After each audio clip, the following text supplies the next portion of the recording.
मीरा, माँ का पूरा ख्याल रखना है, उनसे अब काम नहीं होता है। क्यों, क्या हो गया है? तुम्हारी माँ तो हट्टी कट्टी दिख रही है, पूरी शादी में घोड़ी की तरह नाची है, अब क्यों काम नहीं होता उनसे? वो माँ प्रेग्नेंट है ना, बच्चा होने वाला है। मैं कभी भी भाई बन जाऊंगा इस साल के अंत तक। क्या बोल रहे हो? वो सर पर हाथ रखकर बैठ जाती है। यार पहले क्यों नहीं बताया? कैसा मजाक है ये? झूठ बोल रहे हो ना? हाँ झूठ बोल रहे हो ना? तभी ससुर की आवाज आती है। बहू पानी गर्म कर दे, तेरी सास को दवाई देनी है। समय पर दवाई ना दी तो परेशानी हो जाएगी। और हाँ, जरा काजू पीस कर दूध में मिलाकर ले आना। तेरी सास खुद से तो अपनी संभाल करेगी नहीं। हे भगवान, ये मैं क्या सुन रही हूँ?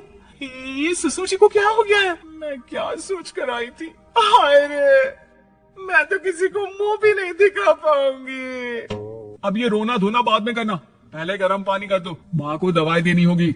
और हाँ, रात को माँ के पैरों में तेल लगा देना। बहू को गुस्सा आ जाता है, वो बड़बड़ करती किचन में जाती है जहाँ उसका ससुर खड़ा होता है। एक बड़ी जिम्मेदारी है हम सबके सर ऊपर। इस उम्र में माँ बनना खतरे से खाली नहीं होता। हाँ हाँ पता है, तो क्यों बन गई माँ? अरे खतरे से कम नहीं है तो क्या जरूरत थी लल्ला पैदा करने की? कैसी बात कर रही हो बहू? क्या तुम खुश नहीं कि घर में एक नया मेहमान आएगा, छोटे छोटे पैरों से पूरे घर में घूमेगा?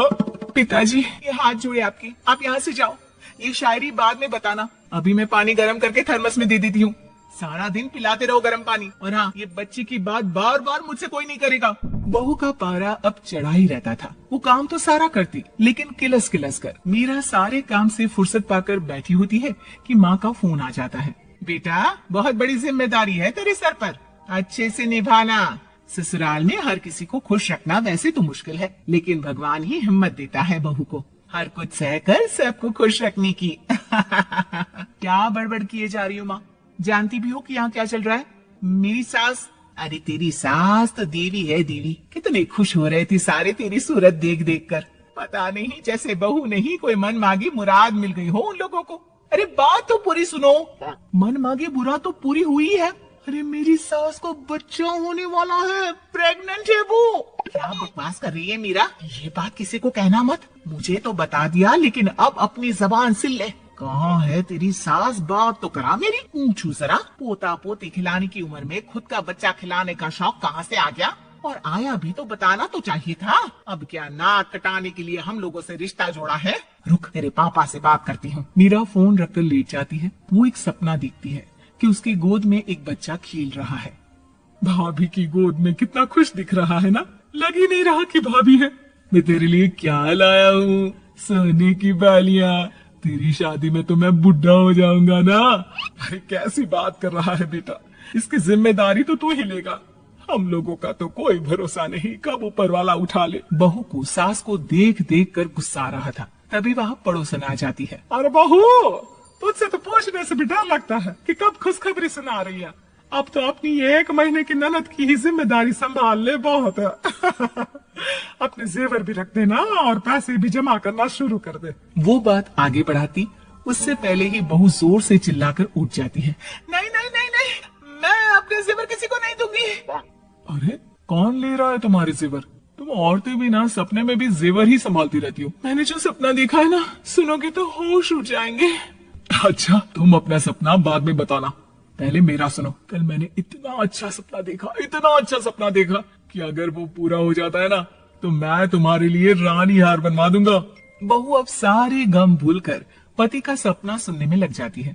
अरे क्या सपना था बताइए ना, बोलिए भी तो, क्या सपना है? मैं पूरा कर दूंगी अगर बात रानी हार की है तो। बोलिए बोलिए। मैंने रात को सपना देखा कि माँ को बेटी हुई है और मुझे बहन। सच्ची, इस घर में बेटी हो जाए तो मैं तो झूम ही उठूं। मीरा का मुंह बन जाता है, वो चुप हो जाती है और सपने की बात याद करती है कि बेटी हुई तो उसे ही अपने गहने उसे देने होंगे। फिर तो रानी हार की जरूरत पड़ेगी ही। भाई लड़की बड़ी होगी, उसकी शादी होगी तो जेवर तो चढ़ाने ही होंगे ना, कहाँ से आएंगे वो? कितने समझदार हो तुम मीरा। मैंने भी यही सोचकर तुम्हारे लिए रानी हार लेने का सोचा था। अरे फूटी किस्मत मेरी जो ऐसा परिवार मिला। मेरे पापा की तो मैं अभी क्लास लगाती हूँ, जो सब जानती हुए भी ऐसे परिवार में मेरी शादी कर दी।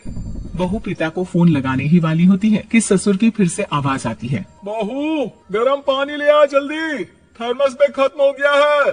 बाद में खबर लेती हूँ मैं पापा की, पहले सास को गर्म पानी दिया हूँ।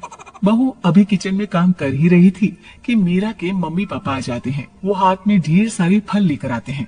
मीरा के पिता मीरा के ससुर से कहते हैं, लीजिए भाई साहब, ये फल रखिए, बहन जी को खिला दीजिएगा। वैसे कैसी है उनकी तबीयत?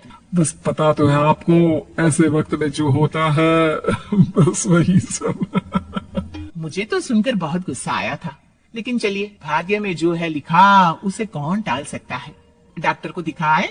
हाँ हाँ, बस डॉक्टर आने ही वाला है। अच्छा हुआ आप लोग भी आ गए। उतने में एक सुंदर सी लेडी डॉक्टर आती है। पेशेंट कौन है?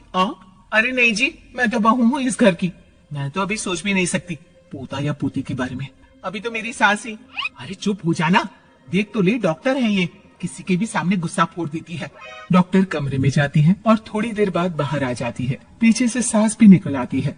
हे भगवान, इतना दुख तो किसी को भी ना दे जितना मुझे दिया है। देखिए बहन जी, आप लोगों को तो ये सोचना भी नहीं चाहिए था। वही तो मैं भी कह रही थी कि आप लोगों के लिए तो सोचना भी गुनाह है, लेकिन अब पछताए होत क्या जब चिड़िया चुग गई खेत। डॉक्टर वहाँ से चली जाती है।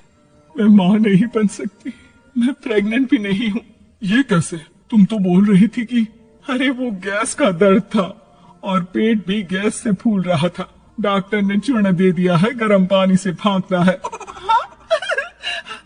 मैं अभी लाती हूँ गर्म पानी। अरे मैं तो गीजर ही लगा देती हूँ।